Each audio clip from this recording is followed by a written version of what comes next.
Owes everything they had tried to bury. Victor finally released me, shoving me to the ground. I lay there gasping, my throat burning, my body trembling from the assault. He turned toward Tyler and barked, "Delete that video." But Tyler only smirked, slipping the phone into his pocket. "Maybe later," he muttered, and walked away. I pulled myself up slowly, my palms scraped from the floor, my breath ragged. I said nothing. I only pressed my hand against my bruised throat and prayed silently that one day justice would find its way through the cracks of this house. I did not know then how close that day was. The knock on the door came on a gray afternoon, when the clouds hung low over the house like a warning. I was sitting in my chair near the window, my Bible open on my lap, though I had not been reading. The bruise on my neck from Victor's grip had begun to fade into a yellow shadow, but the ache of it was still sharp every time I swallowed. When I heard Harper's voice in the hall, steady and firm, a flicker of hope moved through me. He entered with a briefcase in his hand, his shoulders heavy but his eyes alive with determination. "Evelyn," he said softly, bowing his head to me in respect.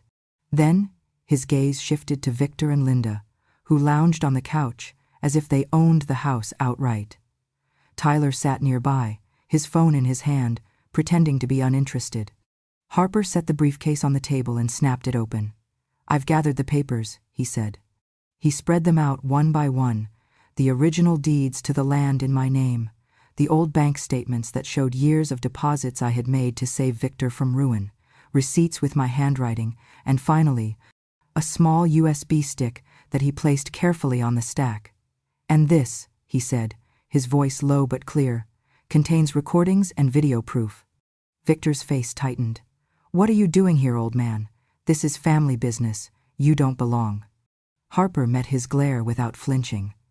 "Family business? You mean fraud, coercion, and attempted murder? Do not mistake your crimes for family matters." Linda let out a sharp laugh. "You cannot prove anything, so what if she gave you these old scraps of paper? No one will listen to a bitter old woman."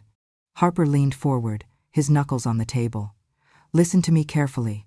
These documents show she carried the debts you left behind when your business collapsed.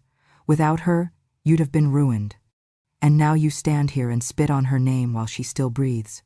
If it weren't for her sacrifices, you would not even have this roof over your head." Victor's jaw twitched, his fists clenching.